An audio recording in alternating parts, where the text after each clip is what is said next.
When a crisis erupts far from American shores, most people ask the wrong question. They ask whether it looks dramatic. The smarter question is whether the first 72 hours start changing the behavior of markets, governments, and the systems that keep the economy moving, because that is the real test. Some crises burn hot on television, scare everyone for a day, and then fade. Others cross the ocean without moving an inch. They slip into oil shipping, credit, and confidence long before they show up in prices, paychecks, and household fear. And if you know what to watch in those first 3 days, you can tell whether a story will fade on your screen or land in your wallet. The 72-hour rule matters because the first few hours of any crisis are full of noise. Anchors raise their voices. Social media fills with certainty. Experts rush to explain a story that is still changing by the minute. But the first 3 days are different. That is when performance starts fading and the real machinery starts moving. Markets stop reacting only to fear and start pricing actual risk. Governments shift from public posture to operational thinking.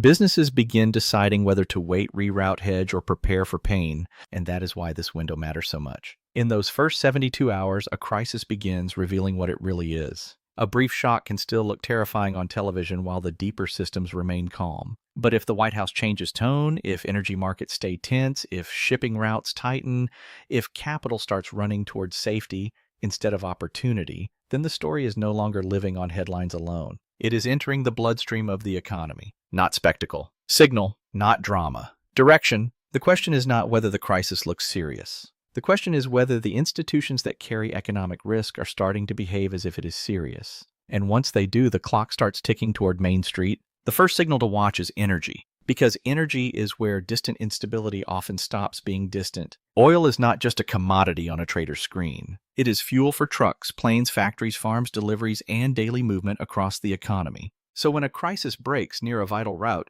a major producer, or a strategic region, the real question is not whether television sounds alarmed. It is whether oil begins carrying fear inside its price. That distinction matters. A brief spike can be noise. Markets sometimes lurch on emotion then settle once the first shock passes. But if crude stays elevated, if traders keep building in risk, if energy costs remain under pressure after the first headlines cool, that is a warning. Not a warning about television drama, a warning about transmission. Because once energy becomes more expensive or less predictable, the damage rarely stays inside fuel. It moves into freight, into airline costs, into manufacturing, into food distribution, into the broader cost of keeping ordinary life running. And that is where the crisis starts showing its economic teeth. If energy stays tense through those first 72 hours, it suggests the market is not just startled. It is adjusting to a world that may now cost more to operate. But energy alone is not enough. Some crises scare oil for a moment and then disappear. The deeper question is whether the rest of the system starts behaving as if that fear is real.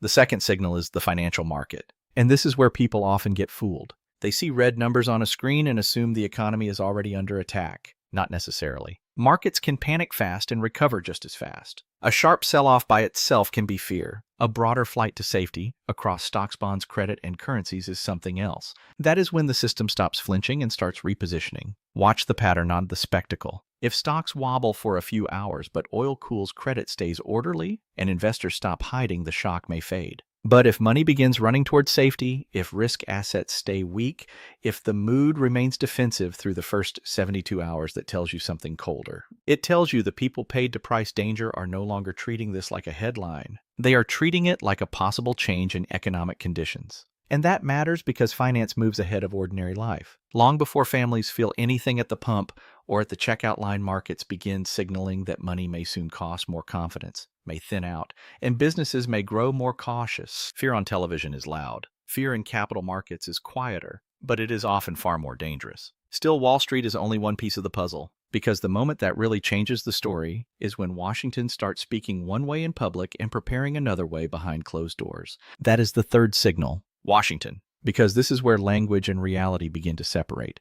In the first hours of a crisis, officials usually speak in the careful voice of control. They promise stability. They urge calm. They insist the situation is being monitored. But the real question is not what they say first. It is how their tone changes after the first shock passes. Does the White House sound more cautious? Does the central bank begin worrying more openly about inflation, stress, or tighter conditions? Does the Pentagon shift assets, raise readiness, or prepare for a longer posture? That is when the story starts revealing its real weight. Not every crisis forces a public overreaction, but when multiple parts of the U.S. government begin adjusting at once, the message gets harder to ignore. One institution may be managing headlines. Several moving together are usually managing risk. And sometimes the most important signal is not dramatic at all. It is the gap between reassurance on camera and preparation off camera. Because that gap tells you whether this is still a media event or the early stage of a national calculation. And once Washington begins treating instability as something that could last, the economic consequences get harder to dismiss. But even then, one test remains more unforgiving, because governments can shape narratives. Supply chains cannot. That brings us to the fourth signal: logistics. This is where a crisis starts confessing in physical terms. Ships do not care about spin. Cargo insurers do not react to slogans. Airlines, freight operators, ports, and supply managers respond to one thing: risk that can delay, reroute damage, or raise the cost of moving goods. That is why shipping matters so much in the first 72 hours. It turns fear into friction, and friction is where headlines start becoming invoices. Watch what happens to routes, transit times, freight costs, and transport insurance. If ships are forced to detour, if cargo becomes more expensive to protect, if airlines start changing paths, if delivery windows grow less certain, then the crisis is no longer just political. It is becoming operational. And once it becomes operational, the economic consequences begin moving closer to ordinary life. Slower parts, pricier goods, more expensive inventory, businesses paying more just to keep systems running.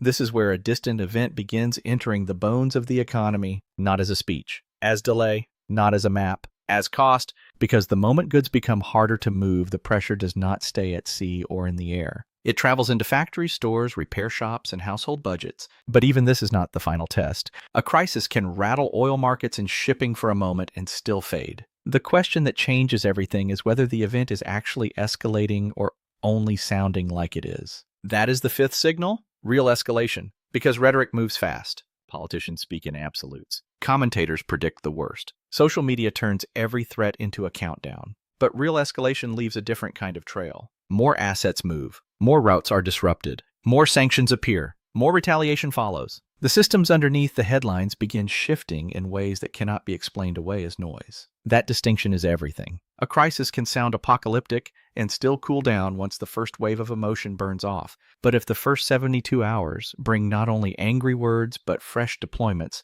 harsher economic measures, tighter energy pricing, and deeper logistics strain, then the event is no longer contained inside television language. It is gaining structure. It is becoming something institutions must plan around, not merely react to. And this is where the separate signals begin locking together. Oil stays tense. Markets stay defensive. And Washington changes posture. Shipping absorbs friction. Escalation keeps producing consequences. That is when the story stops being a scattered set of warnings and becomes a single message. The crisis is not just being watched. It is being priced, managed, and feared as a real economic threat. And if all of those signals start moving in the same direction at once, the question is no longer whether this matters. The question is how long before Main Street feels it. This is where the framework becomes useful, because the real battle in any crisis is not just out there in the world, it is inside your own head. Noise floods the screen first. Breaking alerts, dramatic maps, loud certainty. 1,000 people declaring that everything has changed before the system has had time to prove that anything has changed at all. Real impact is different. Real impact leaves fingerprints. It shows up when energy stays tight, when capital stays defensive,